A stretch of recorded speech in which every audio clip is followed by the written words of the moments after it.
Amie, good to see you again. Welcome back to Popternative. Thank you so much. It's great to be back. This is so exciting. M3GAN 2.0. You know, at some point there was just like the announcement that we were going to get a second M3GAN movie. Do you remember that day? That day when it was announced? Because before that, there's always like, you're going to return. But like, do you remember that announcement date? Yes, I do. I remember it because they wanted to keep it quite quiet until they were confident that we were going to do it. So I remember it, yeah, very well. It's interesting because there's so much that kind of happens in the first M3GAN 2.0. There's a lot more that happens. There's more chaos. A lot of genres kind of come into play, not just horror movie genres, but you have the sci-fi. It's funny. I'm curious what it was like for you, even before actually going back and like filming, like reading the script. Like, did you notice like a lot of these different elements that were in the second one specifically? Yeah, I definitely did because as I was reading it, you could see that there was a lot more action, which that was really exciting for me. I couldn't wait to just get in there and start doing more action scenes. I thought that was really cool. And yeah, definitely reading the script, you could tell that M3GAN had more sass to her this time, which I thought was a really cool thing to do. What is it like in regards to kind of the stunt component and the dance component? Like, it's obviously very different, but it's all kind of very like high paced, choreographed, and everything. Is it a different mindset for you when you do like the action stunts versus the dance sequences?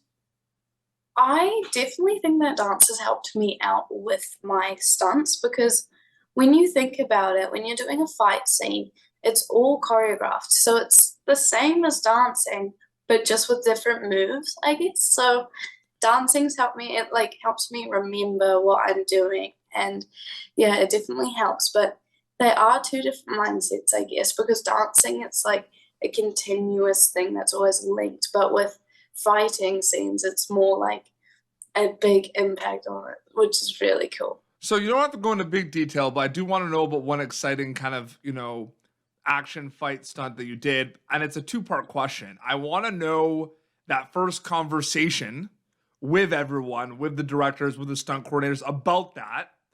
And then I want to go to like the first day of like rehearsing it and like getting ready for it. Because I feel like it's two different things, right? Because I'm sure you can envision it in those first conversations, but it's not gonna maybe like sink in until you actually go and film it, right? Or like rehearse. Yeah. So what we did is we had a meeting with the director, just me and him, and he was talking about how they were getting a stunt double in, and I was like, is there any way that I can do some stunts? Because on the first one I did all of my own stunts and I loved it so much. It's such a big passion. And he was like, I'm sure that we can figure something out. I'm sure that you can do some of them. And so I was so excited. And then I think it was like 2 weeks before we started filming. That's when we started my stunt training and getting ready to prepare to do fight scenes and battles and stuff. Take me through that first day on set when you're back and you get to, reunite with everyone. You see Violet again. Like, what's that like for you specifically? Yeah, I was so excited when I saw Violet again because it's like we got the team back together. I think the first time I saw her back, she was in a costume fitting, and I was like, I have to go say hi because it was so nice to see her again because we grew so close on the first film. And to be back was amazing. And also going on set for the first time for M3GAN too, I think that was really cool because I got to get back into the character. And yeah. There was a premiere recently. The movie is going to be available soon. Like the first one of my favorite things about the M3GAN 2.0 is I just love, I'm not even talking music. The music's great, but I love the sound. And I'm Yeah, wondering if that, do you ever talk about that with anyone? Is the sound ever kind of brought up? Because that's like one of my favorite things about the movie. yeah, no, I never get to see or hear what it's going to be like until after filming Yeah. because the sound usually it comes last, but when I get to see it, it's amazing and I love it so much. Absolutely. Were you excited of the fact that, because like every time you make a sequel for a movie, or you come back for a season 2 of a show, right, like a new season, the big questions that the creatives have to deal with is how are we going to make it bigger? How are we going to make it better? Right? And mission accomplished with M3GAN 2.0. But I'm wondering, like, specifically, like, what was like something that you really, really enjoyed from seeing everything that wasn't there for the first that we have in the second one specifically, besides the kind of the big kind of stunt scenes? There's a lot of technology, there's different dolls, but anything specifically that was like specific to M3GAN 2.0? I think that in M3GAN 2, she's definitely like she's got her own personality more than just a set program, I think, I think that is really cool because you get to see an AI intelligent robot like grow and kind of express emotion with Cady in the movie, which is pretty cool. I thought that was amazing. Now you're starting to kind of see all the TikToks and the dances and all the stuff, and things are going to resurface in the first. Are you ready for the chaos that's going to come in a couple of weeks? I'm so excited. Because for the first movie, it was nonstop. And guess what? For the second movie, it's going to be nonstop. But it's crazy, right? Because everyone's doing the dances. And then you're like, you know, talking to your family, your friends, your team, and you're like, that's our dance, right? Like, it's crazy to think about, right?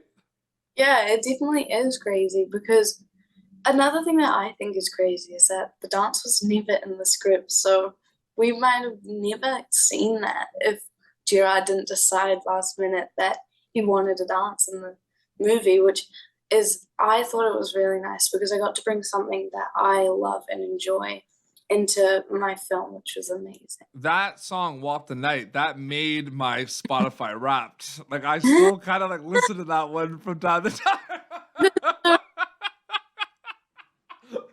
Which is so great. You've gotten to kind of work in a lot of these different worlds. We've talked before about your work on Sweet Tooth on Netflix, but it's like, what can you tell me? Because it's the same with the M3GAN films. Like, the scale of these projects are really big and there's so many moving parts, right? When you get there, like, even like when you're just at lunch or just at base camp talking to people, do you feel like you're like just in school, just looking around basically? Does it feel like that sometimes? Yeah, sometimes it's really cool to just walk around and actually take a look at even the sets. Like, there's so many little details that the set designers put in that Yeah. like people won't see it like in real life. So it's really cool to just walk around and see. And, you know, a couple of quick questions as well, before we wrap.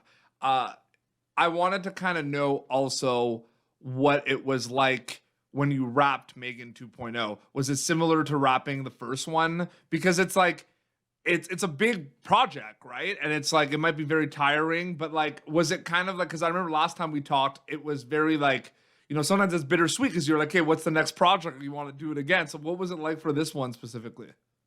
Yeah, it was very emotional the last day because me and Ivanna wrapped on the same day and I grew very close to her on the second movie. So having to say goodbye was really sad, but because you kind of build a family with the cast and crew.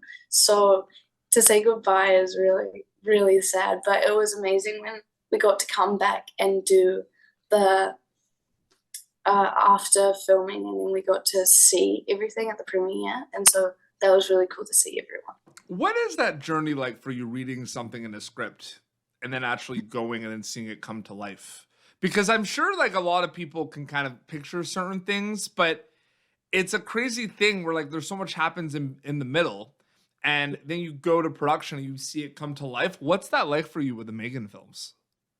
I think I really enjoy filming, but you don't really get to see until the movie is completely finished. So when you go and you see the movie for the first time, it is so amazing. It's cool to see like just how they've made it, and they did an amazing job. M3GAN 2.0, people are gonna watch it all summer, so it's gonna be so great. And then we're gonna snap our fingers and it's gonna be spooky season.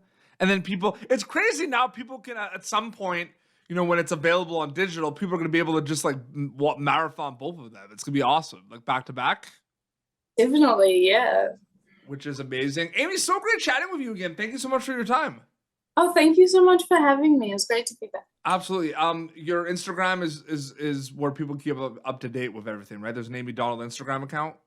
Yes, there is. Awesome. Well, this has been Pop Turnitive. YouTube.com/PopTurnitive for previous episodes. Until next time, this is Amie Donald and Peter Beats signing off. Thank you for tuning in to Pop Turnitive. Make sure to check out our past episodes of Pop Turnitive on YouTube. This has been an Autograph Communications production.